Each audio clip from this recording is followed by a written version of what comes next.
আমি আপনি প্রত্যেককে আল্লাহ বলছে, হে আমার বান্দা, তোমাদের পূর্বে এই পৃথিবীতে যারাই আমি আল্লাহর কথাকে মিথ্যা মনে করেছে, আমার নাফরমানি করেছে, ফাকাইফা কানা নাকির, তোমরা নিজেরাই একটু খবর নাও। পৃথিবীকে জিজ্ঞেস করো, ইতিহাসকে জিজ্ঞেস করো, ইতিহাসের পাতায় তোমরা খবর লাগাও যে ফাকাইফা কানা নাকির, আমার বিরুদ্ধাচরণ করার পরিণতি তাদের কার কি হয়েছে।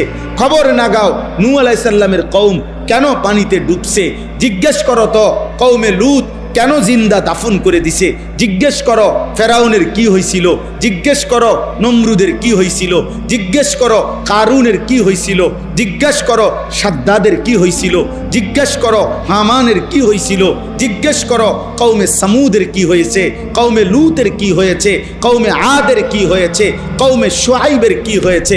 বারবার এক কথাই শুনবা, ব্যক্তি কিংবা গোষ্ঠী, ব্যক্তি কিংবা গোত্র, ব্যক্তি কিংবা সংখ্যাগরিষ্ঠ মানুষ আমার নাফরমানি করতে গিয়ে এই পৃথিবীতে বারবার ধ্বংসই হয়েছে। টিকে থাকছে কেউ?